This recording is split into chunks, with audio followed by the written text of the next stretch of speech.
we do have today while we pursue future modernization is where our focus is on readiness today, Chairman. Okay, I would ask this to both of you.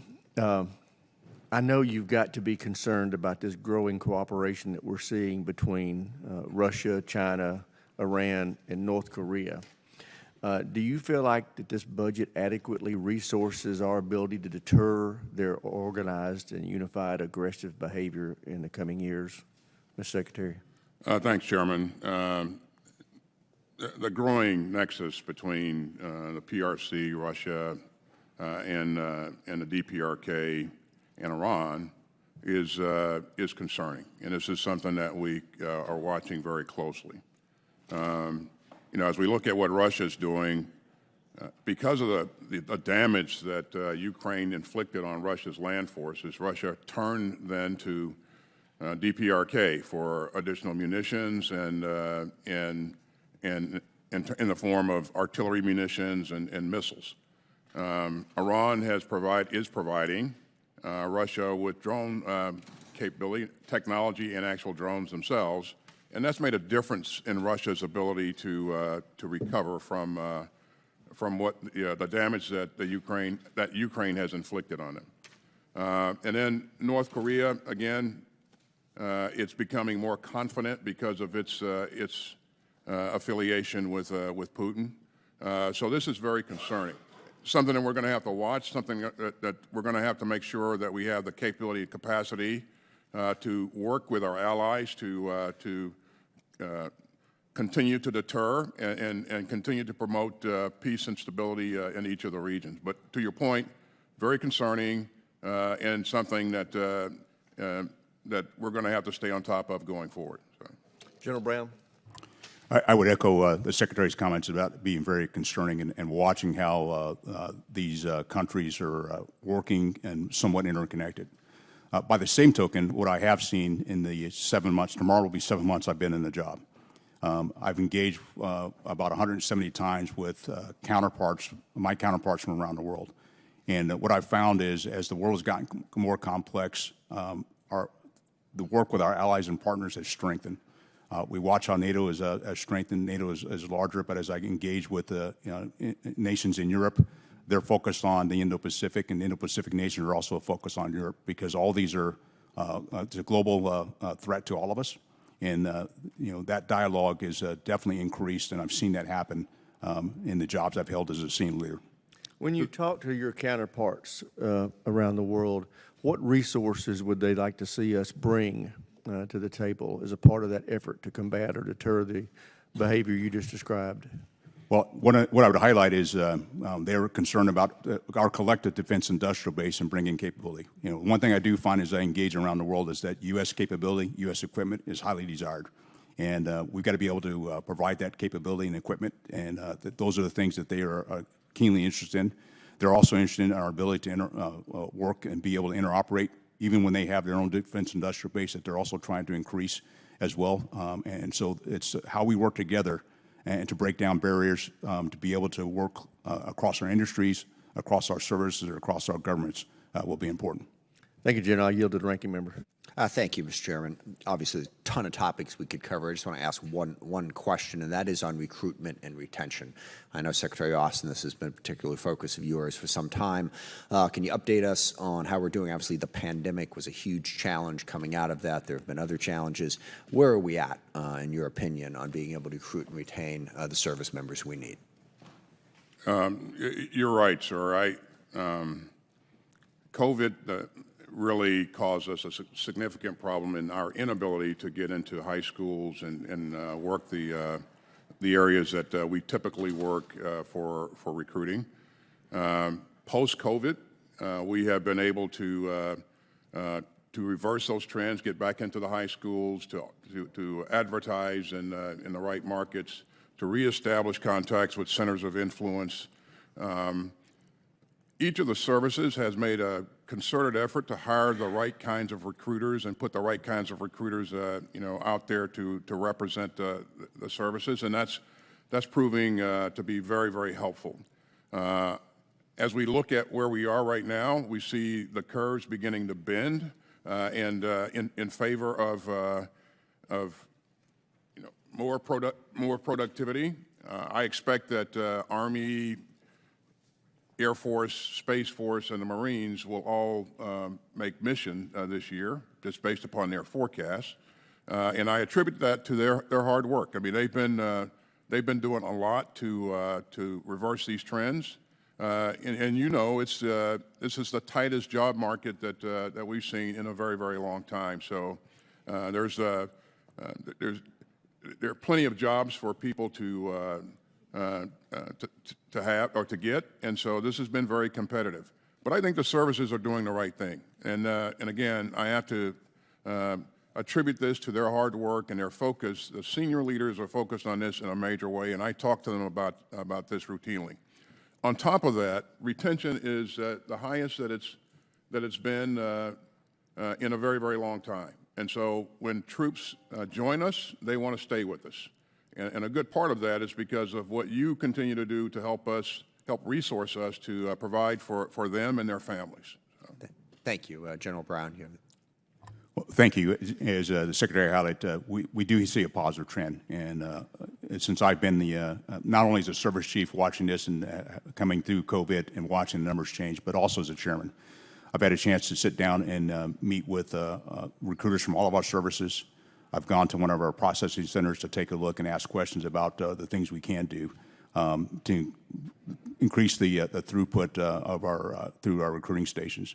At the same time, it's how we engage. And one of the things when I talk about trust, it's how we that have served, what inspired us to join, and how we inspire the next generation, and how we engage and show all the opportunities that are available by serving in our force or serving the nation at large.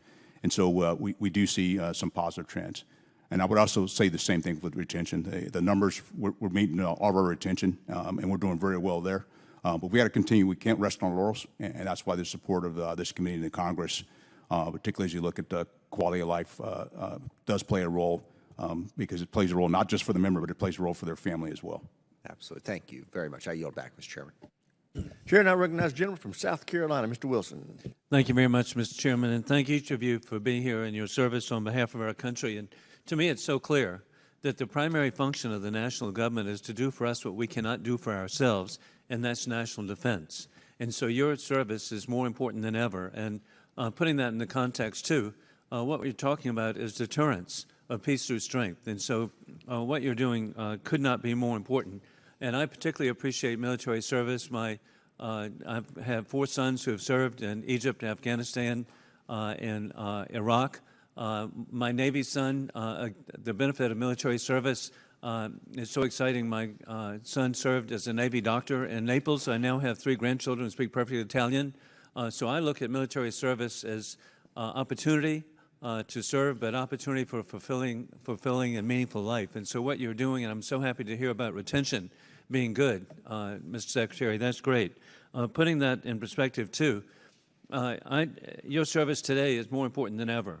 It's been referred to in bipartisan with the terminology by Ranking Member Smith of partnerships among adversaries. The leadership that we have with Chairman Mike Rogers, who stood up against the dictators, and then your reference to authoritarians or autocrats against democracy. I like to phrase it as dictators with rule of gun who are invading democracies with rule of law. This is not a war that we chose. This is a war that war criminal Putin chose on February 24, 2022, when he invaded Ukraine and conducted mass murder. This is another indication with the invasion by Iran with its puppets of Hamas of Israel on October 7. And we need to do all we can to deter the Chinese Communist Party from an invasion of the terrific country of Taiwan. With all of this in mind, over and over again, we should be grateful. And I am very happy, General Brown, that this week it's reported that finally that long-range ATACMS have been provided to the people of Ukraine to defend their country, provided by Germany, the United Kingdom, and now the U.S. Additionally, I hope that cluster bombs are provided as quickly as possible. We have excess that need to be destroyed. I know a way to destroy them, and that is to send them to the people of Ukraine. It's been reported that War criminal Putin is jamming various precision munitions, causing lower accuracy rates for targeting than advertised. And it's very important that we equip Ukraine with the latest technology.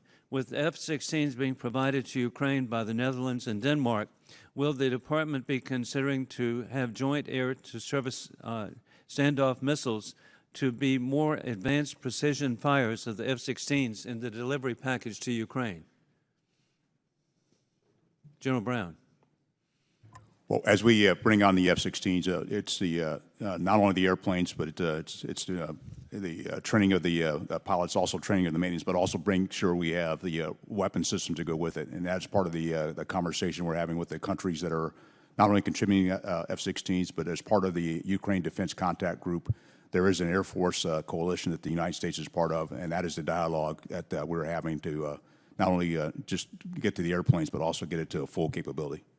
And a good news, Secretary Austin. In December, Japan announced it's transferring Patriot interceptors back to the U.S. to replenish our stockpiles. Earlier this month, there was a joint statement with Japan. The administration wants to pursue co-development and co-production of missiles for forward deployed in the Indo-Pacific.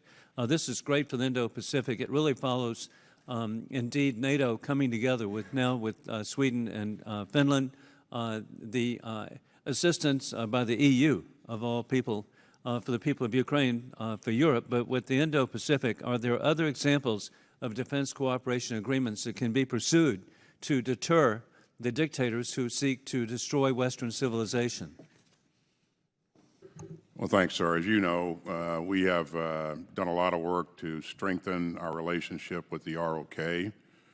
We have promoted a trilateral relationship between the ROK, Japan, and us. As you witnessed months ago, the President held a summit here in the United States with the leadership of those three countries. We've strengthened our relationship with the Philippines, and so now we have the ability to operate alongside the Filipinos in more sites in the Philippines. And 3 years ago, the leadership was going to disinvite us and not allow us to operate in the Philippines. But that relationship. Hey, Mr. Secretary, my time is up. But again, it's exciting to see countries come together that we have not before, from the Philippines to Sweden and Finland. Thank you very much. Gentleman's time has expired. Chair, and I recognize the gentleman from Connecticut, Mr. Courtney. Thank you, Mr. Chairman, and thank you to both witnesses for your diligent service and your testimony today. Mr. Secretary, one of the smartest actions which Congress and your department made last year was enacting AUKUS authorities. I want to particularly compliment your legislative team who worked with a number of us on the committee to successfully steer a very complex package into last year's NDAA. As you laid out on page 16 of your testimony, it's not just an aspirational plan. AUKUS is moving out fast on many fronts. For example, I had the pleasure to welcome the first 3 Aussie naval officers to sub-school at the Groton Sub Base in Connecticut, where they learned proficiency in the operation of nuclear-powered submarines, a key AUKUS Pillar 1 goal. All 3, by the way, graduated in the top 5 of their class, and another 100 of their colleagues are going to be following in their footsteps. Mr. Secretary, having been on this committee for quite a while, it was quite striking to me the amount of focus in your statement on the need to grow and strengthen our nation's defense industrial base. On page 20 of your written testimony, you highlighted the department's publication last January, the National Defense Industrial Strategy, which was a first for the department to its credit. And that report honestly laid out, warts and all the painful history of neglect of that base, which goes back decades, and acknowledged particularly the damage that procurement instability from the Pentagon has done. Coming from a district with a submarine shipyard that was decimated by such instability from 1990 to 2010, I could not agree more. Over the past 13 years, however, Congress has led the way to stabilize that yard and other yards and their supply chains with steady 2 Virginia submarine per year procurement, and the workforce has rebounded from a low of 9,000 to 23,000 today. COVID's pandemic did slow down production, and it's undeniable that the recovering pace needs to continue to pick up. But I would note that contrary to the narrative coming out of the department, starting last fall, of 2023, 4 submarines have been or will be delivered to the Navy by the end of 2024. USS Rickover, New Jersey, Massachusetts, and Iowa, and Idaho and Arkansas are slated to be delivered in 2025. The supply chain has rebounded as well, with Congress's SIB investments going back to 2018. Those investments need to continue, but so does procurement stability. Unfortunately, the 2025 budget plan has injected unexpected new instability by cutting a sub, a direct deviation from last year's fit-up in the Navy's shipbuilding plan. And I would argue is also contradicts the National Defense Industrial Strategy's warning about the need to maintain procurement stability. As the Wall Street Journal powerfully noted, U.S. submarine technology is a crown jewel of America's military power and a true advantage over a rapidly expanding Chinese naval fleet. Buying only one boat is a terrible signal for capital investment, and it tells adversaries that the U.S. is not serious about rearming. I don't totally buy that last comment, but I would say that having been home since the budget came out, I've talked to supply chain companies who are hitting the pause button on planned investments. This has a real ripple effect when that signal shows instability. One of the provisions of the AUKUS authorities was in the NDAA, Section 1352, is something that I think is really at the center of what we did last year, which is that it authorized the President of the United States to certify the sale of 3 Virginia-class submarines starting in 2032, 2035, and 2038. That President has to certify, when that time comes, that those sales are not going to degrade our own fleet. Nobody in this room knows who that President will be after the 2028 election, but to me, I want to make sure that that decision is as easy as possible to make sure that the goal of AUKUS is going to be achieved. Cutting a sub from the inventory, which is what this budget proposal unfortunately does, in my opinion, makes that decision harder. We're going to work hard on this committee, and my colleagues are already hard at work in terms of getting requests over to the Appropriations Committee. We did it in 2007. We did it in 2013 under the Obama administration. We did it in 2020 under the Trump administration. Again, I think it is so important for the goal of AUKUS, which again I think is going to be one of your hallmark achievements, that we maintain procurement and we, as I said, make that decision in the early 2030s as early as possible. I don't have a question for you today, but again, with that, I'll yield back. Thank you, Mr. Chairman. Thank the gentleman. Chair now recognizes the gentleman from Ohio, Mr. Turner. Secretary Austin, General Brown, and Mr. McCord, thank you for being here. Thank you for your leadership. Secretary Austin, I know you are aware that last week our ambassador to the United Nations, in conjunction with the Japanese, brought forth a resolution to the UN Security Council asking for all nations to prevent a dangerous nuclear arms race in outer space and to calling for a prevention of a nuclear arms race in space. This resolution was blocked, vetoed by Russia and abstained by China. Secretary Austin, what would be the effect if a nuclear device was detonated today in outer space? It would have devastating consequences on a lot of our capabilities in space, not only our capabilities, but the capabilities of other countries. And so for that reason, we think it's irresponsible for anybody to even consider deploying or employing a nuclear device in space. Well, Mr. Secretary, General Michael Traut, the commander of Germany's Military Space Command, agrees with you. He stated the worst-case scenario of an indiscriminate nuclear blast in space, radiating out at a satellite-frying electromagnetic pulse across low Earth orbit would be devastating, as you had said, for everyone. If somebody dares to explode a nuclear weapon in high atmosphere or even space, this would be more or less the end of the usability of that global commons of orbit. Deploying a nuclear weapon in space would also be counter to the United Nations Outer Space Treaty of 1967. In addition, it would have catastrophic effects on civilian use of space and our commercial use of space. Mr. Secretary, why would someone put a satellite in space that has nuclear capabilities to detonate a weapon in space as opposed to just use a missile or an ICBM to detonate a nuclear weapon in space? Certainly, a device like that would have could have a much more extensive impact and cover more ground, for lack of a better term, with one device than an anti-satellite weapon, which is directed towards a specific target. This thing would take away large swaths of capability, and as you pointed out, not just our capability, but also allies and partners, and so we don't really fully know or understand what the full effects would be. It would depend upon the yield of the weapon, the orbit that it was in, and all those things. But certainly it would Mr. have. Secretary, wouldn't one of the reasons why they'd put it in space as opposed to shoot an ICBM or missile is because an ICBM or missile could be attributed as a nuclear weapons attack on a country and would have a nuclear weapons response? That's right. If it was an attack on one of our terrestrial capabilities, sure. But they also have the opportunity or the ability to use a ground launch capability to attack a satellite and take out some capability that's on orbit.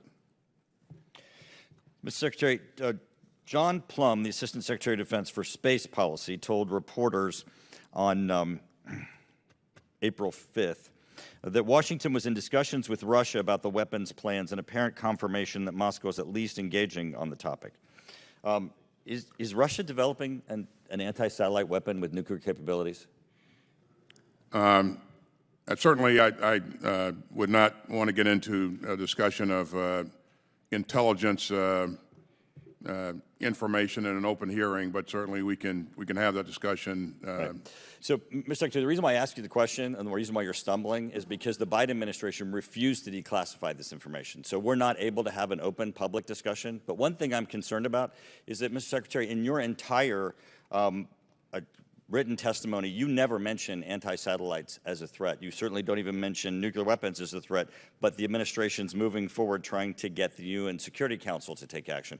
I believe that this is the Cuban Missile Crisis in space, and this administration is sleepwalking itself into an international crisis. And I certainly want to encourage you to encourage the administration to declassify this and take every actions necessary to avoid this space race that could, as our ambassador to the United Nations says, be a nuclear weapons space race. Gentleman's time's expired. Chair now recognizes the gentleman from California, Mr. Garamendi. Thank you. My colleague from Connecticut talked about cutting a sub. We make choices here, as you do at the Department of Defense also. Mr. Secretary, on December 9th, 2022, you gave a speech where you said, nuclear deterrence isn't just a numbers game, and that thinking can spur an arms race. You stressed the importance of working to reduce the global role of nuclear weapons, which we just heard from our colleague, and I happen to agree. For years, I've questioned the viability and the premise of the Sentinel program. In December, the Department of Defense announced that the ever-escalating cost of the Sentinel program, now estimated at least $137 billion, had breached the critical non-recurring limit, and that by law, the program must be terminated unless you, Mr. Secretary, certify that the program is, 1, essential to national security, 2, that there are no alternatives to the program, 3, that the new cost estimates are reasonable, and 4, that the program is a higher priority than programs whose funding must be reduced. Am I correct in saying that you are aware of your task that lies ahead? I am, sir. I'm pleased to hear that, because even without the required analysis by law that the Sentinel program, far too many Pentagon leaders have said, and I quote, "The Sentinel will be funded. We'll make the trades." Mr. Secretary, can you assure us that you will require that a truly fulsome and critical analysis of the Sentinel program will be made, and that the alternatives, for example, a submarine, will not be funded so that the Sentinel program can go ahead? I can assure you that we will conduct a thorough analysis in accordance with Nunn-McCurdy Act responsibilities and the responsibilities that you've outlined as well. So. Thank you, Mr. Secretary. I believe you have until sometime in July to make that decision, and along the course in early May or late May, you will, General Brown, provide to the committees the analysis required by law. Is that correct?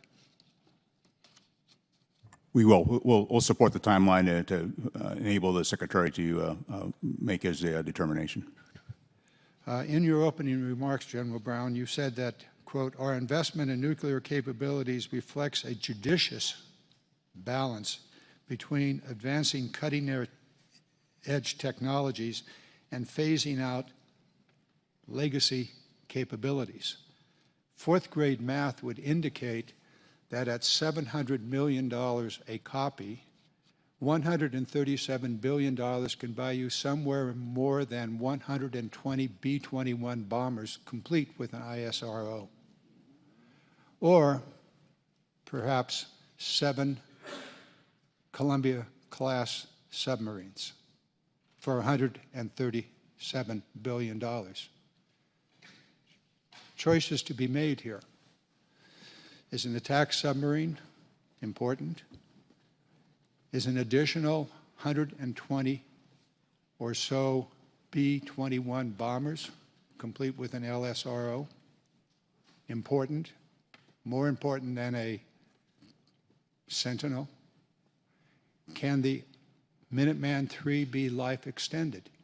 And by the way, committee members, why do we consistently write into the NDAA that there must be 400 ICBMs? There's been no analysis to indicate that. And has the Joint Requirements Office Oversight Council actually revisited the military requirements necessary for the nuclear enterprise? Has that been done, General Brown? That is part of their task, is to continue not just on the nuclear portfolio, but across all of our portfolios for our joint warfighters. I await that analysis. I yield back. Chair now recognizes the gentleman from Colorado, Mr. Lambert. Thank you, Mr. Chairman. Secretary Austin, your written testimony says that the fiscal year 25 budget invests in air and missile defense systems, which will, quote, "preserve our ability to deploy combat credible forces when needed," unquote. However, the Missile Defense Agency's budget you delivered to Congress was almost $1 billion below fiscal year 24 budget projections. It canceled, cut, or delayed several munitions programs. In fact, the day after I protested these cuts recently to the director of the Missile Defense Agency, Iran launched a direct and massive attack on Israel that included over 100 ballistic missiles, 30 cruise missiles, and 150 attack drones. Yet we have limited stocks, and we have allies and friends who are desperate for us to give them some of our limited stocks. So why did the department choose these drastic cuts to missile defense at a time when we need it more than ever to protect our homeland and our allies and partners? Well, thank you, sir. As I stated earlier, because of the FRA, we did have to make some choices, and they were always tough choices. And we recognize that we needed to invest in current readiness, and we put a $147 billion request on the table to do that. And going forward, we will invest in those things that we weren't able to invest in this budget if we get support for an increased top line in the out years. Okay, the chairman asked you both specifically to give an example of something that's been deferred, and I've got one here I'd like to refer to. The budget you've submitted also delays the glide phase interceptor. This would be a defense against hypersonic weapons until after 2035. That's 11 years from now. And yet they have this capability today, Russia and China both, especially China. So how is this meeting the threat of hypersonics when we have this threat staring at us today, to put it off till 2035? Yeah, again, for those capabilities, those investments that wouldn't deliver capabilities until after 2030, for this current budget, we decided to not invest in that, but invest in that in later years. So. Well, thank you for clarifying that, but I'm thinking we need to re-examine. There's a lot of priorities here, but this is one we've got to re-examine. Also, changing gears to nuclear deterrence, when the Biden administration came into office, one of its first acts was to offer an unconditional 5-year extension on the New START treaty. I believe this was a short-sighted gift to Vladimir Putin. According to the State Department, Russia is now in its second consecutive year of violating the New START treaty. And last year, the Strategic Posture Commission, a bipartisan committee composed of great experts, published its report that described the current nuclear modernization program of record as being necessary but insufficient, given China's breathtaking increase in nuclear capability. General Brown, I'll ask you this one. So neither Russia or China are appearing at all interested in coming to the negotiating table, and yet we now have the growth of a third nuclear superpower in this world. So a new START treaty is probably going to expire in 3 years without being renewed by the Russia and the U.S. What should we be doing to prepare for that eventuality? Thanks for the question. And what I would say is what we need to do is not only thinking about the treaty, and I realize that will be policymakers, but from my perspective as a chairman, as a warfighter, is making sure we are getting capability in our nuclear portfolio, but also a conventional portfolio. I sat down with the Strategic Posture Commission. We talked not only about our nuclear portfolio, but also our conventional capabilities as well. And what's really important to be able to do that is to have consistent funding, consistent demand signal to provide that capability as we work with our defense industrial base. And those are the things we'll need to do. As the Secretary highlighted, right now we're focused on readiness based on the Fiscal Responsibility Act. But as we look to the out years, we do need to focus on not only identifying the capability, but giving it consistent funding and then being able to accelerate that capability into the hands of our warfighters. Okay, well, thank you both. We are addressing some of the immediate needs right now, I believe, in a good way, but we really need to look at these out years for what's going to be coming down later. Thank you, Mr. Chairman. I yield back. Thank the gentleman. Chair, and I recognize the gentleman from New Jersey, Mr. Norcross. Thank you, Chairman, and to the witnesses for being here today and certainly for your service to our nation. In your opening remarks, and quite often prior to this, we've talked about the American Defense Industrial Base. And certainly coming out of the pandemic, and since then, with the wars raging primarily in Ukraine, we've seen the imbalance that we are having in the industrial base, that we have those risks in the supply, production, and the delivery. And certainly, you have started, and we must have a what I would call more aggressive posture in order to build that up, because not only does it need to be resilient and reliable, it also needs to be affordable.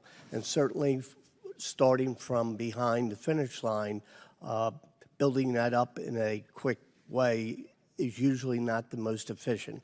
So, to date, and this would go to you, Secretary Austin, is what has the department done from where we started a few years ago on this quick and immediate need to build up, in particular, our munitions base? Could you elaborate on some of the steps we've taken?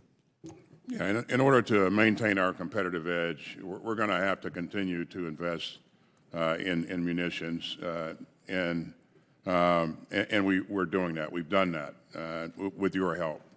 As you know, for 24, we asked you for a number of multi-year procurement authorities, and you supported us with that request.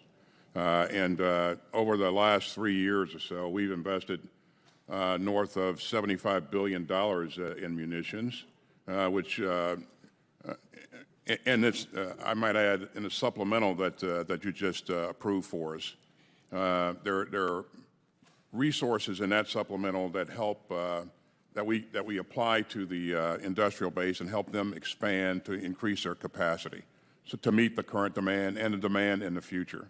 So I want to thank all the members for that. But we put a lot of work into working with industry leaders to, increase capacity, increase capability, and again, with your help, that's been very effective. Now, we also need to work with allies and partners to increase international capacity as well. And my Undersecretary for Acquisition and Sustainment is leading the charge to work with other countries to promote them expanding their industrial base as well.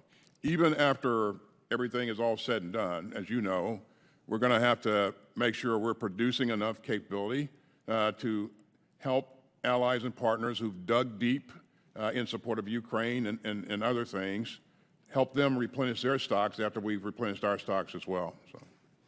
Well, certainly appreciate that, and sending the right signals to industry so that they are prepared is incredibly important. And that leads me to the next question, the assessment and how we're going to manage at some point, hopefully sooner than later, that we are going to build not only our stocks up to the tune of $50 billion under the aid package, but to help our allies and partners. How are we going to send the correct signals to industry that when we meet that, it's just not going to drop off? Mr. Courtney talked about the submarine base of years ago and what happened that when we abruptly stopped. How are we going to manage our munitions base that we're building up now, but when we backfill, how are we going to handle that? Well, it's certainly something that we are focused on, and we will continue to work with industry on. There's certainly when the demand shrinks a bit, we have to be cognizant of the fact that we have to have a capability to rapidly expand if required. Now, the way that we produce munitions, the way that we design production lines, all of those things have to be taken into account. Maybe there are things that we can compress so that we can rapidly expand when called upon to do that. But those are things that we're taking a hard look at, and industry has been very supportive thus far, and I expect that they'll be supportive going forward. We got to send the right signal to them to the point that you're making.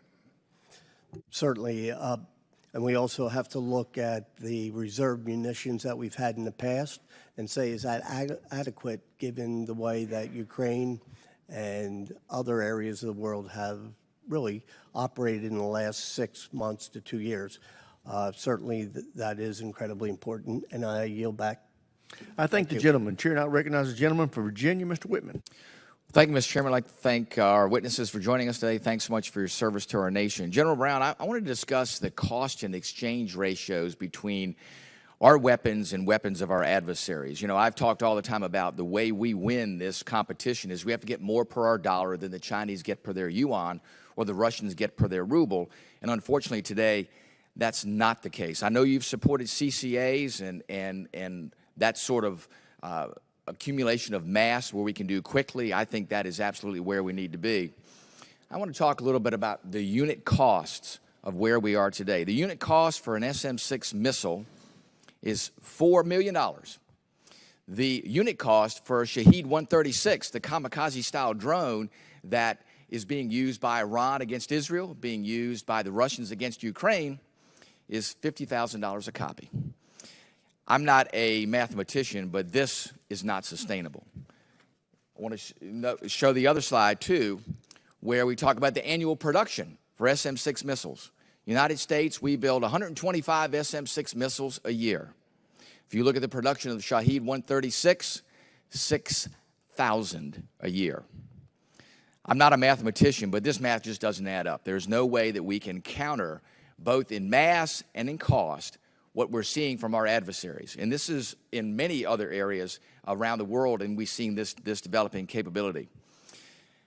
I want to make sure that we're doing more to do the right thing to counter these threats. I want to know, why does the Joint Staff, using the Joint Requirements Oversight Council, continue to support exquisite requirements in the face of these expendable platforms that our adversaries are using?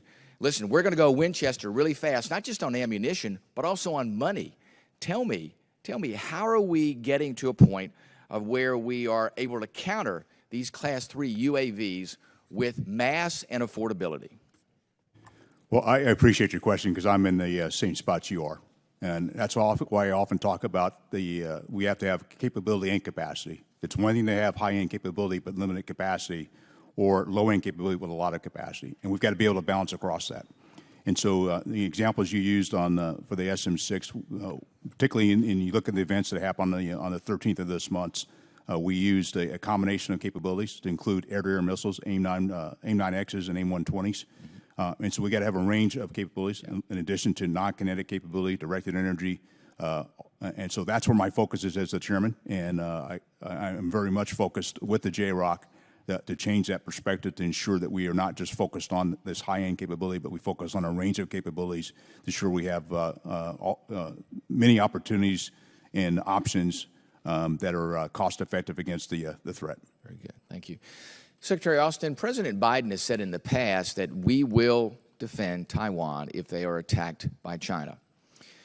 In your estimation, do we have the capability and capacity today to adequately equip our forces to pursue this mission of defending Taiwan?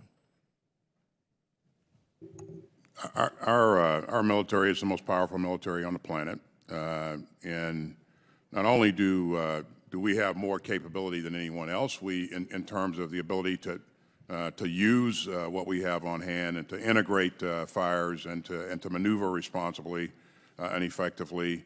We also work with allies and partners and increase their capability as well. You've seen us do that pretty effectively in the Indo-Pacific thus far, and we continue to build upon that. AUKUS was mentioned earlier. This is an incredible capability that's a game changer, and it will certainly add to the overall deterrence in the theater. But there are a number of examples like that throughout. So. Let me drill down a little bit further. When we look at what we're going to face in that theater, we're going to be operating in a highly contested environment, which means we have to be able to reach Chinese assets at long range in order to degrade that environment to a contested environment where we have a much, much better advantage. Tell me, where are we with magazine depth and capability and capacity currently with long-range precision strike weaponry in that theater? Well, again, I think when you look at our capability, I think we're in a pretty good place. We never have everything that we want, but certainly it's the mix of capabilities that's important here, and that's our goal, to make sure that we have the right mix of capabilities to ensure that we can be effective. Gentleman's time's expired. Chair, and I recognize the gentleman from California, Mr. Khanna. Thank you, Mr. Chair. Thank you to the witnesses for your service to our nation. President Sisi of Egypt has said that an invasion of Rafah would have catastrophic consequences, both for the humanitarian situation and for broader regional peace and security. President Abbas has said, quote, "It would be the biggest catastrophe in the Palestinian people's history." And yet this morning I read that Prime Minister Netanyahu is saying, with or without a hostage deal, he plans to go in to Rafah. Mr. Secretary, we're the greatest nation in the world. We're the most powerful nation in the world. This is not a time for vague ambiguities. Will you please commit today and send a clear message to Mr. Netanyahu that he should not go in to Rafah? What we have emphasized throughout is that they must do what's necessary to protect the civilians in the battle space. A much better job of what we've seen thus far. And as you know, there are north of 1 million civilians that have moved into that space, that if you're going to conduct operations, then those civilians must be accounted for and hopefully moved out of the area. And certainly if they were going to conduct operations, we want to see a different approach to those operations as well. But thus far, we've not seen the civilians moved out of the battle space. And again, what they have said is that their operations will be sequential, where they account for the civilians and move the civilians out of harm's way before they would. Let me ask you this, Mr. Secretary. Would you oppose it if you don't see a plan? If tomorrow he goes in without a plan, would you oppose that? Of course I would. Yeah. And would there be consequences in that case if Netanyahu goes in without a plan? The consequences, of course, that would be determined by the president. Would it be on the table to stop offensive weapons if he did that? Again, that's determined by the president. So. What would be your military advice if he did that? I'll never share my military advice that I give to the president with anyone. So. Let me ask this, though. You would certainly oppose it without a plan. Do you, in your years, and you know how much respect I have for you and your service, do you really believe that there is a conceivable plan of evacuation that would save civilian lives and allow Netanyahu to go into Rafah? Could you come up with such a plan? I could, but it takes time, and of course we see some signs that they are moving towards that direction, but in terms of all of the things that need to take place before an attack happens, we've not seen a number of things that we believe that will have to happen before. What are those things that you think need to happen in terms of a plan that would give you confidence that civilian lives would be protected? And they have a plan. The question is, can you execute? Are you executing the plan, and how much time are you allocating for it? What are the main concerns you have of what you've, either the lack of plan or lack of execution? Lack of execution. And what would be the specifics of what you would want to see that they're not doing today? Making provisions for the civilians wherever you direct them to. Do you have sustainment in that area? Do you have the ability to move them from where they are now to wherever you're going to direct them to? And then are you willing to protect them as you do that? So,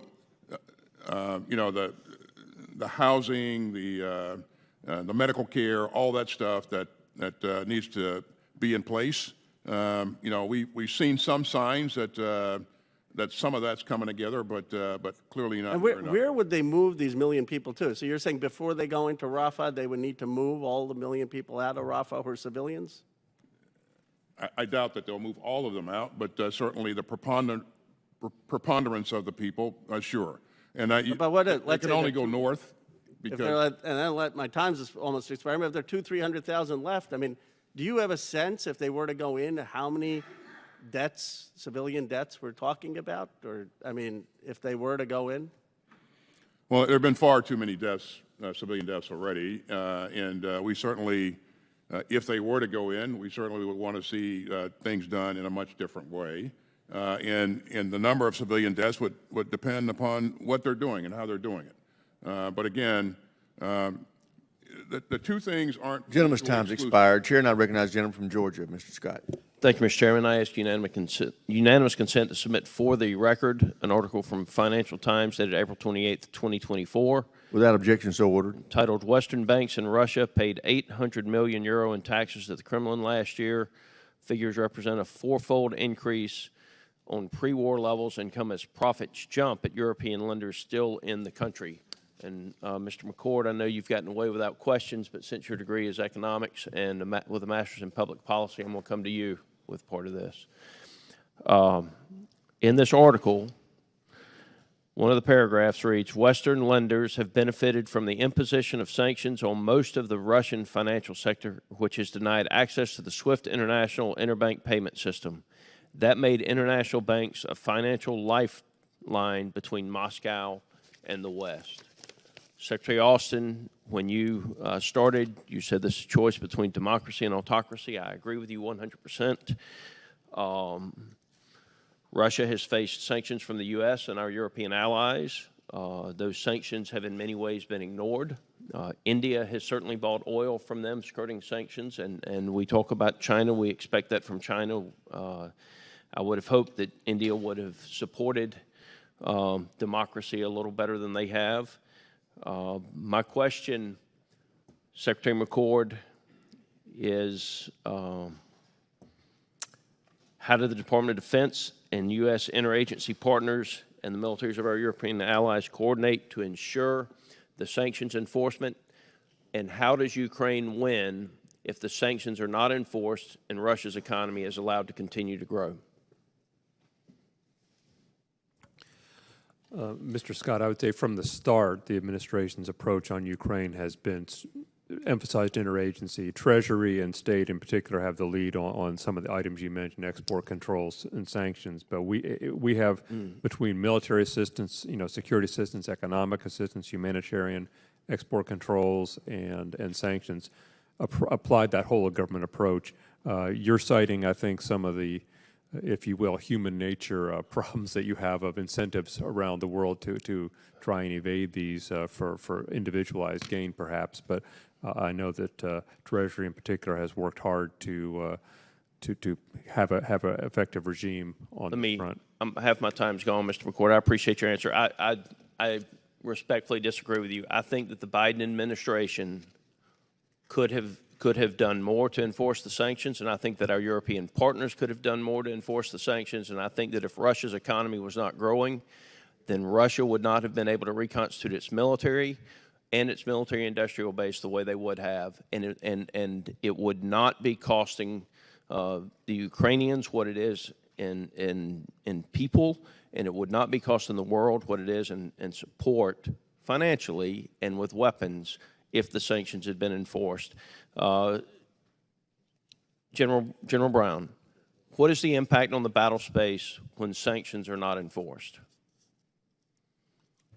Well, not being an economist, but being a warfighter, I think the key part I would highlight to you is the access to capability on either side, and that can determine the outcome of a military conflict. The quantity and the quality of the weapons that your opponent has because of the money they have. Is that a safe answer? That's a fair statement. That's my concern with the sanctions not being enforced, not just by the Biden administration, but by our European partners as well. Do you have the necessary authorities to take military action against the shadow fleet of vessels that's illegally transporting Russian oil and funding Vladimir Putin's war? That is not something that we are, from an authority standpoint, that we are, as a military, focused on right now. I mean, we've been focused on supporting Ukraine, and we work closely with the interagency on how we identify to address. I have a tremendous amount of respect for you, General Brown, and you too, as well, Secretary Austin. But I will tell you, supporting Ukraine means defeating Vladimir Putin in Russia.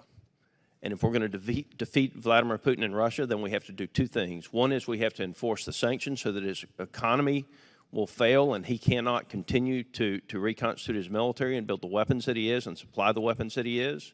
And the other thing is we've got to be willing to punch him back inside Russian territory. And so when I see a Biden administration that won't enforce the sanctions and our European allies not enforcing the sanctions, and then when Ukraine hits Russia in Russia, Biden saying, please don't do that anymore, that's a problem. Expired.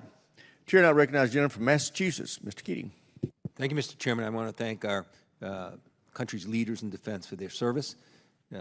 8 days ago, I was at the Polish-Ukraine border visiting with our 82nd Airborne, who were doing a logistical job that no other country in the world could do, and thank them for their service. 7 days ago, I spent nearly an hour in Kyiv with President Zelensky. During that time, we had a far-reaching conversation, but time and time again, the most important thing he hammered in to all of us, there's only 4 of us, bipartisan group, but was the need for air defense. You know, in Ukraine, they have an air defense. In Kyiv, their second largest city, was getting pummeled as we sat there, Kharkiv, with major attacks. He thanked us for the supplementary package, but can you tell us what we're able to do to help Ukraine's air defense? They're a resilient country. They're producing their own armaments in the midst of a war. but what can we do to improve that air defense? Well, certainly, thanks, sir. And first of all, thanks for visiting, and thanks for your support, and along with all your colleagues to get the supplemental approved. That was a big measure of assurance to our colleagues there in Ukraine and to our allies in NATO. So, as you know, I convene some 50 countries every month to talk about how we're going to continue to provide security assistance to Ukraine at scale and speed. Air defense has long been one of the things that we have emphasized over and over again. When people were talking about other capabilities, we continue to emphasize that this is what Ukraine needs most. And that's playing itself out to be true as we watch Russia continue to launch missiles that have been supplied by North Korea, drones that have been supplied by. I'm sorry to interrupt, Secretary. Do we have the assets in place, Patriots missile systems in particular, among that 56-member group to do more in immediate sense?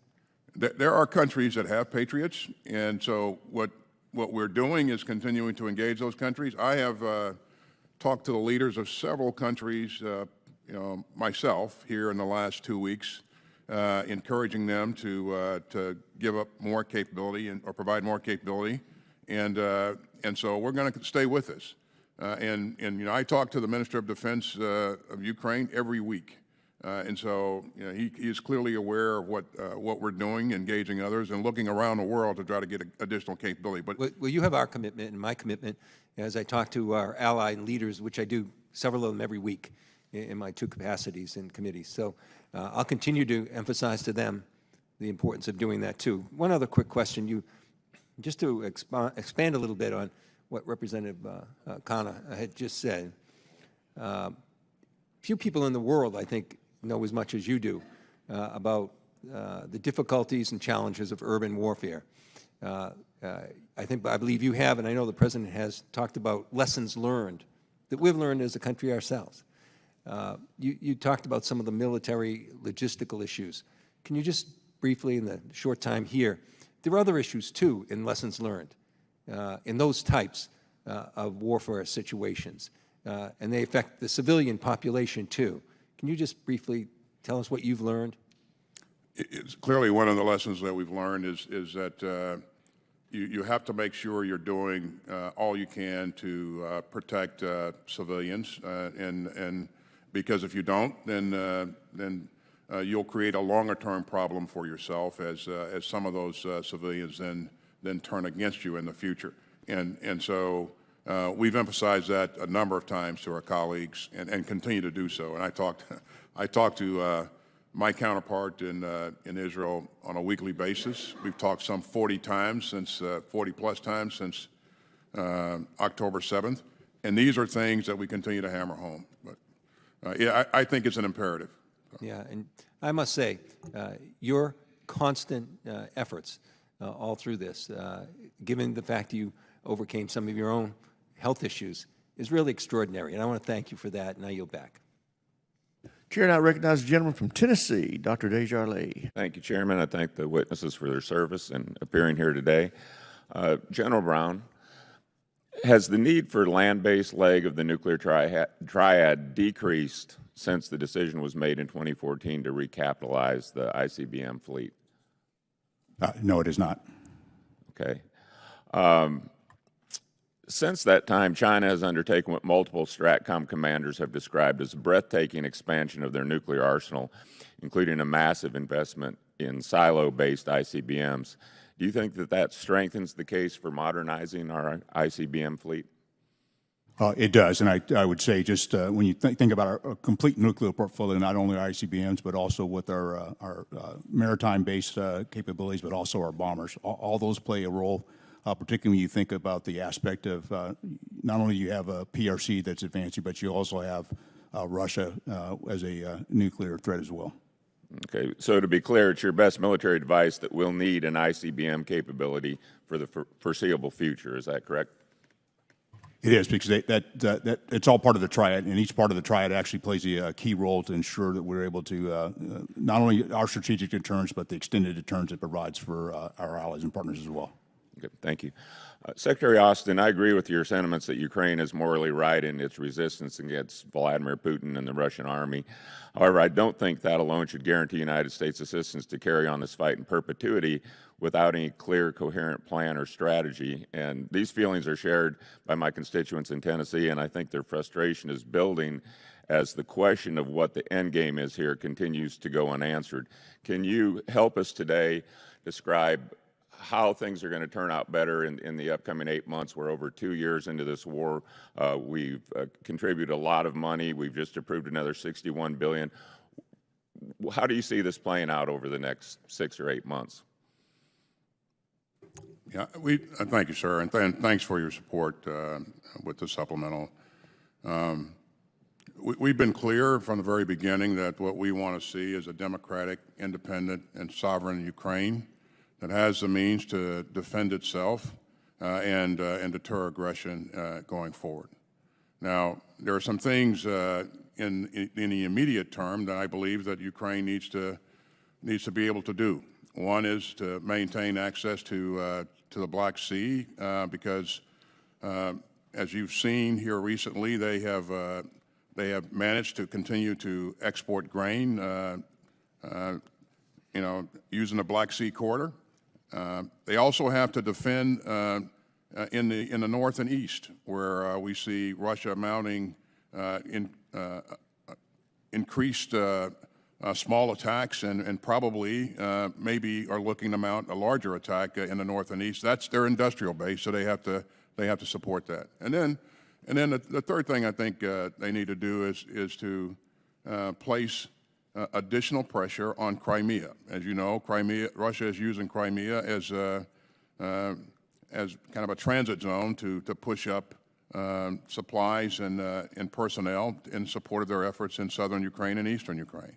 So again, our overall goal is to make sure that Ukraine, at the end of the day, remains a democratic, independent, and sovereign state that can defend itself. Okay, and that doesn't really answer the question as far as a strategy. Maybe I didn't ask it directly enough, but I mean, as far as an end game, do we see a peace settlement? Do we see outright victory? How long will it be before they come back to the well? We just did $61 billion. There's been a lot more prior to that. What can we tell people? I mean, the president actually did try to explain this a little bit last week in response to the aid package. He was on TV, or at least a visible press conference, where he tried to describe it. We've been imploring the DOD and the administration to tell the American people why this is so important, why this investment is there. So what is, in your opinion, the end game timeline? When will it be needing more money? And what's victory look like? As is the case with most conflicts of this type, it ends with some sort of negotiation, and again, if that happens, when that happens, we want Ukraine to be in the best possible position to be able to achieve its goals and negotiate for the right things. It's up to Ukraine when that happens and what they choose to agree to or not to. Our goal is to make sure that they have the security assistance to be able to continue their fight to protect their sovereign territory. Gentleman's time's expired. Chair now recognizes the gentlelady from Michigan, Ms. Slotkin. Hi, Mr. Secretary, Chairman, Mike, good to see you all. I want to ask a question a little bit different than my peers that comes from looking forward at threats. Mr. Secretary, your job as the Secretary is to deal with everything that's going on in the world, and it's messy right now, but also to look at future threats. And I want to put on the table this idea that the United States is poised to let in a huge flood of Chinese electric vehicles into the United States. In the European Union, they let in their first Chinese EV in 2021. They now have almost 25% market share. So all the cameras, light detection, LiDAR, radar, data collection, cameras, all the stuff that we have concerns about even putting on our military vehicles, right? Chinese origin equipment we would never put on our military vehicles are now poised to be flooded into the United States, driving around everywhere, collecting data on our military bases, on our key infrastructure. As someone who develops our war plans on other states, you can imagine how interesting that data might be to adversaries. So I have a few questions. I asked similar ones to the Secretary of the Army when she was here. They're not gotcha questions. I'm a CIA officer who is trying to process that we're concerned about data, who owns the data of a thing like TikTok, and the idea of a fleet of vehicles coming into the United States collecting all this data that's housed and handled by the Chinese Communist Party really bothers me as a national security issue. So I have just a series of questions. They're not gotcha questions. They're just legitimately, would we want a potential adversary to have high fidelity 3D maps of every military base and installation in the country? We would definitely not want that. Would we want a potential adversary to have high-fidelity maps of infrastructure such as power plants, ports, highways, and bridges? Absolutely not. Would we want any potential adversary to hack into ground vehicles and pilot it remotely or disable a vehicle in the United States? No. Would we want a potential adversary to be conducting cyber espionage, collecting sensitive intelligence through any phone or Bluetooth-enabled device on a ground vehicle? No. Okay, you get my point here. I think the thing that I'm concerned about is that the United States, we're a free market economy. We value that. We're good capitalists. But in today's day and age, some of the most dangerous collection goes on through commercial means. And obviously, I'm from Michigan. You don't have to guess why I'm asking about this, because we are making the American vehicles where the data is housed here.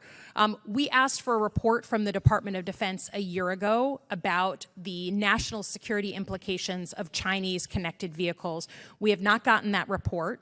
I know your congressional affairs people are behind you. I'd ask that we actually see that report, because this is about preventing future threats, not just dealing with the admitted mess that we have around the world. Changing gears, I just have to ask, we had General Kurilla, the head of CENTCOM, here in front of our committee a few weeks ago, and I asked him, as one of our most decorated officers who got shot 3 times in Mosul, has served in Iraq, has served in tough places, what is the military strategy for Rafah? Can you articulate the Israeli military strategy for going into Rafah? I'd have to let the Israelis articulate that strategy. Have they provided it to you? We've gotten some concepts, but in terms of detailed plans. Okay, so no, we haven't gotten the military plan. For the pier that's being set up, as I understand it, as many as 1,000 U.S. uniformed officers are going to be involved in setting up that pier. A smaller number will be resident there. If we are shot at, if more artillery is shot at us, who is responding, and with what operating procedures is that military responding? Yeah, General Brown and I have spent quite a bit of time with General Kurilla working through our force protection plan, and I'm confident that he's put the right measures in place. Will the Israelis be responding if the United States is shot at? The Israelis will provide additional security in the area. That's right. I just think, given the differences I think we have with the Israelis on civilian casualties, we better get right clear about what the response is going to be when we are shot at, since I don't think many Americans feel that it reflects the same values that we have here. Thanks very much. Gentlelady's time's expired. Chair, I recognize the gentleman from Florida, Mr. Gates. Let's stay on the same subject. Ms. Locken just said there'll be about 1,000 U.S. service members operating a pier system off of Gaza. How many of them will have guns, Mr. Secretary? Well, typically all of the deployed service members carry guns, and they have the ability to protect themselves if challenged. So if someone from land in Gaza shoots at our service members who are on the $320 million pier that we're building, you're telling me our service members can shoot back? They have the right to return fire to protect themselves. Now, well, do we think that's like? So now I want to move to the likelihood that you think someone from land in Gaza might shoot at our service members on this pier. Do you think that that's a likely scenario? That's possible, yes. This is a very telling moment, Mr. Secretary, because you've said something that's quite possible that could happen, right? Shots from Gaza on our service members, and then the response, our armed service members shooting live fire into Gaza. That is a possible outcome here so that we can become the Port Authority and run this pier. Right? That's correct. You know, I expect that we will always have the ability to Don't you think that counts protect as boots ourselves. on the ground? President Biden told the country that we weren't going to have boots on the ground in Gaza. And we won't. Okay, but you guys parse the distinction between, like when Americans think boots on the ground, they think Americans in harm's way or engaged actively in a conflict. You guys seem to be sort of saying that boots on a pier connected to the ground, connected to service members shooting into Gaza, doesn't count as boots on the ground? It does not. I think you're going to find the American people have a different perspective on that. And if we're going to have people shooting into Gaza, we probably should have a vote on that pursuant to our war powers. But I want to bring us now closer to home and the F-35 program. Is the F-35 program a failure? No, it's... Okay, so let's go over how much does an F-35 cost? Well, it depends on the variant, but... 100 million? Safe to say? 100 million a copy? Okay, so we just had the Air Force in here, and I said, what percentage of these F-35s are fully mission capable? And they said 29%. Do you have any basis to disagree with that assessment? I don't have any basis to disagree Okay, with the Secretary. So at 100 million a copy, 29% being fully mission capable, does that seem low to you? It's a complex airframe, and again, there are a number of reasons why a platform could be not operational at any one given time. But, right, but I mean, how many? Having said that, it is one of the best aircraft in the inventory. The best aircraft in the inventory. Well, Mr. Secretary, there's a GAO report that takes a very different view. Mr. Chairman, I seek unanimous consent to enter the GAO report entitled F-35 sustainment cost will continue to rise while planned use and availability have decreased. Without objection, so ordered. It reads, cost to sustain the F-35 fleet keep increasing from $1.1 trillion in 2018 to $1.58 trillion in 2023. Yet DoD plans to fly the F-35 less than originally estimated, partly because of reliability issues with the aircraft. The F-35's ability to perform its mission has also trended downward over the last 5 years. Is there any of that in the GAO report that you disagree with? I don't, no. Okay, so how many $100 million paperweights do we own? I would not categorize the F-35 as a paperweight. Well, if it's not mission capable, if it's, what do we just stare at it and admire it? We continue to work to make sure that we get our aircraft operational and continue to I don't know. Don't you think at 100 million a clip, more than 29% should be fully operational? And if the fact that we can't get them operational, you know what Secretary Kendall said when he was sitting in that chair? He said the core root of the problem is that we had let Lockheed Martin build this thing, and then we gave Lockheed Martin the full system performance contract. And they keep bilking us, according to the GAO, and we sit around staring at a $100 million airplane that can't fully perform the mission, and you're sitting here telling me it's not a failure.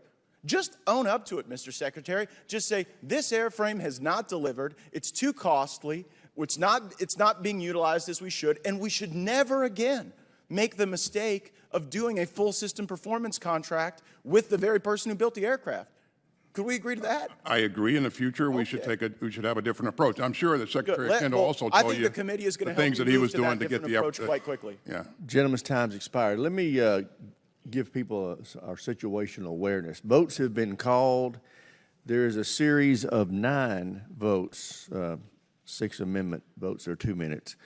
My plan is to continue for about another 15 minutes before we recess and then come back at the conclusion of the votes. The walk-off time will be 12:30.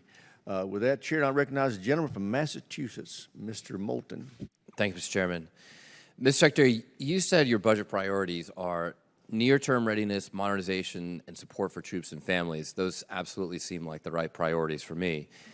Chairman, you've famously said, quote, accelerate change or lose. And of course, you're talking about our pacing challenge, China primarily.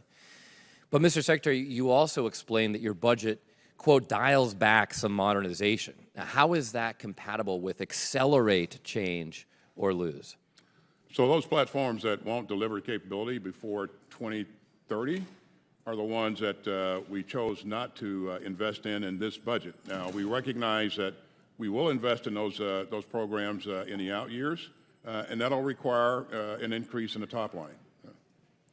Mr. Chairman, most of this committee is in wholehearted agreement that this budget is inadequate, but why would you delay modernization rather than following the lead of the Marine Corps and just cutting old systems, many of which are big and expensive to maintain? Well, that's part of the dialogue we have with our Congress, and that's what the challenge that I see in some cases where, as we look at the capabilities that we have to have today, at the same time, as we transform the force to the future, and balancing between the two, and that's where the focus has been across the force. This is an area that we got to continue to have dialogue of the things that we were willing to let go of, so we can actually invest in and modernize in the future. Well, I have no doubt that this is your philosophy. I question whether it is really the focus across the force. I mean, I think with the exception of the Marine Corps, and a bit of credit is due to the Air Force as well here, there's been a real reluctance to divest of old platforms. I mean, I asked this question of Army leadership just last week. I said, give me an example of one old platform that you're cutting to make room for modernization.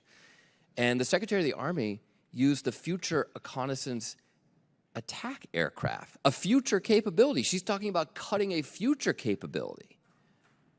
Can you give me, Mr. Secretary, just a couple of examples of old weapon systems that are big and expensive to maintain that the Army is cutting to make room for modernization? Well, certainly, I mean, if you had the Secretary of the Army here to speak to that, I'm sure that what she told you is accurate. So I won't challenge that. But there are things like older artillery platforms, like the M777 that we provided to Ukraine, that we no longer use in our inventory to the extent that we were before. That we are, that we're moving out of the inventory. But some of these things that are no longer useful for the Army are useful to us in the next fight. As far as the Army is concerned, we're able to transition those items to partners and allies who need that kind of capability. Well, let's do that. I mean, let's sell them. Let's get some money, right? But we've got to make money in our budget for modernization, because if we don't accelerate change, not just change at the rate that we're changing right now, but accelerate change, we are not going to be able to keep up with China. And Mr. Secretary, I just want to be clear, you are endorsing the Secretary of the Army's response to my question, name an old system you're cutting, when she named a future system that you've chosen not to invest in. No, the reason I said what I said was I really don't know the full context of, but to your point, that is a future system and not a system that we would typically look to divest of. The systems that we want to divest are the systems that are too expensive to upgrade, to modernize, or no longer relevant in the future fight. Now, I mean, we live in a world where $5,000 drones can destroy $5 million tanks. Now, I'm not saying there's never going to be a use for a tank again, but we're still building a lot of tanks. Poland has just agreed to purchase a whole bunch of tanks.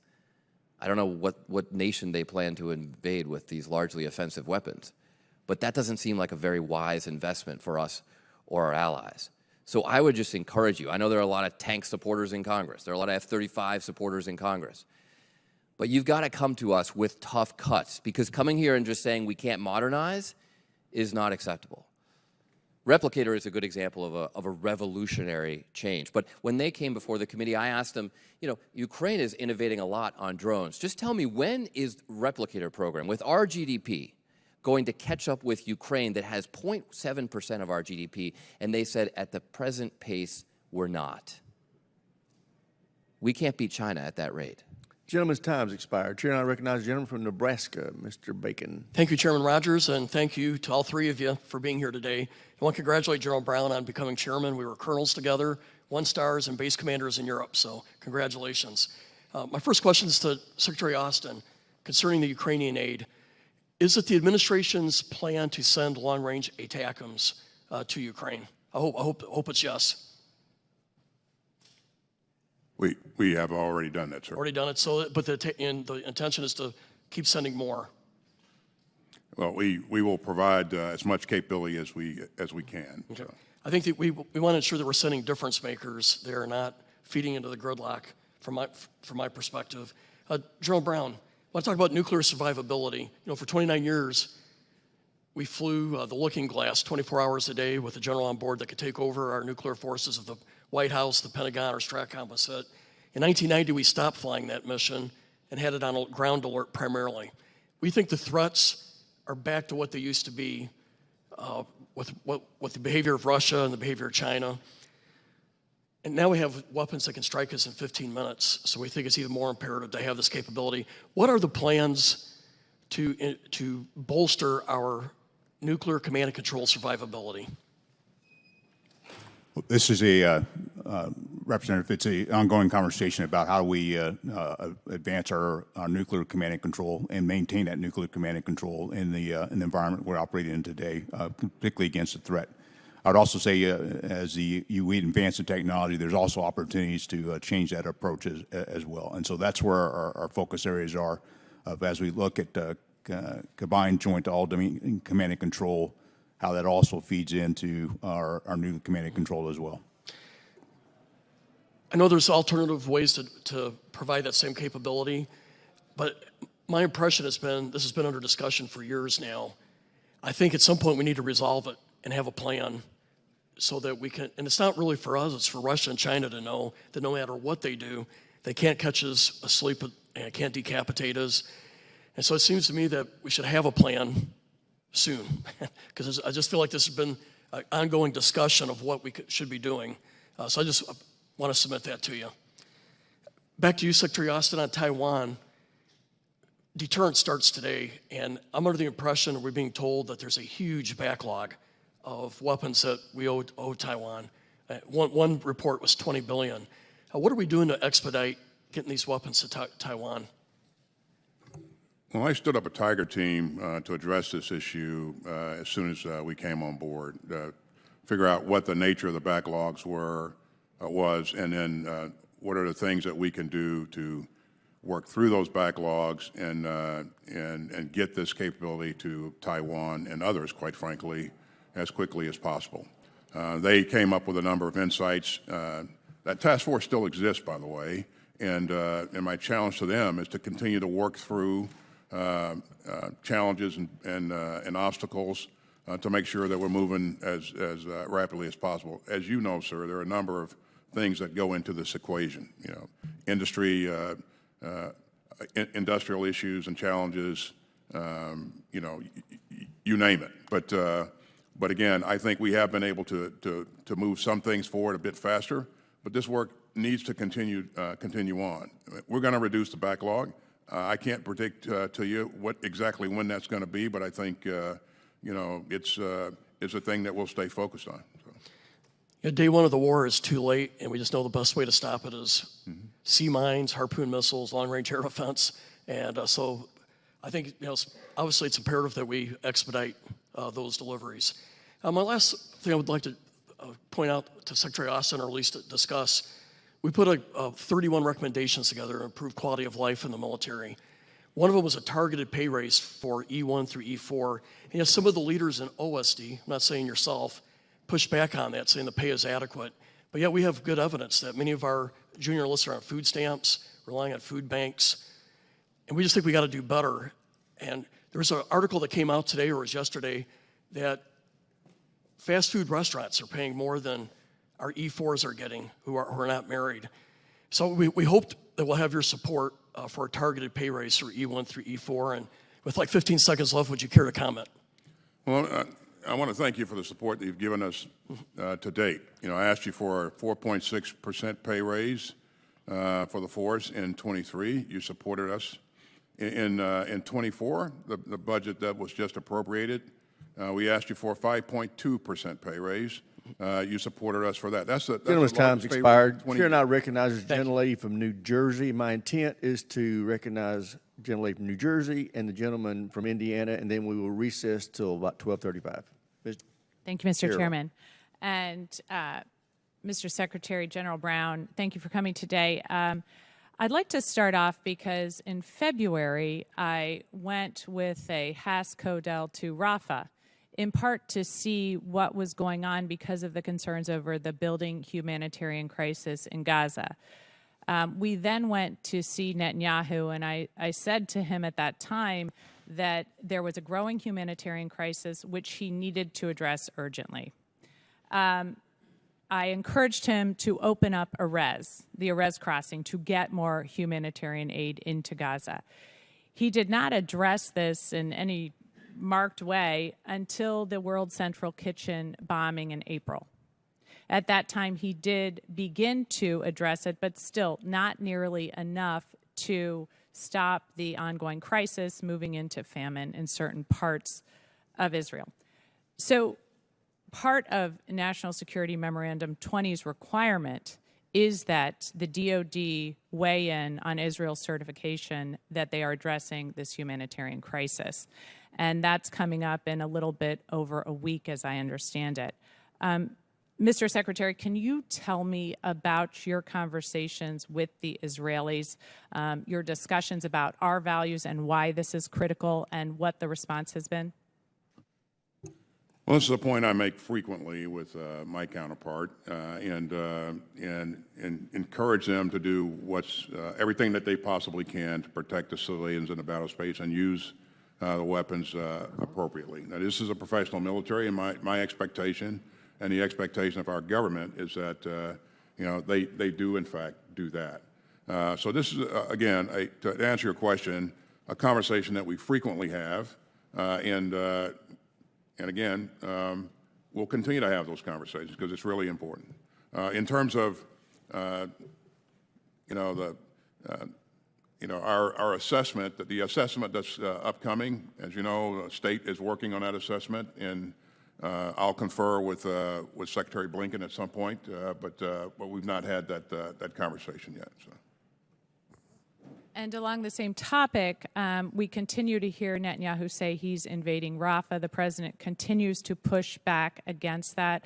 There still seems to me to be no viable option for a humanitarian corridor or even a place to receive the 1.4 million people in Rafah right now with tents or humanitarian aid. Certainly the vetting process alone, while Netanyahu suggested it would take him 2 weeks to do, I don't think any of our military would suggest that that is enough time.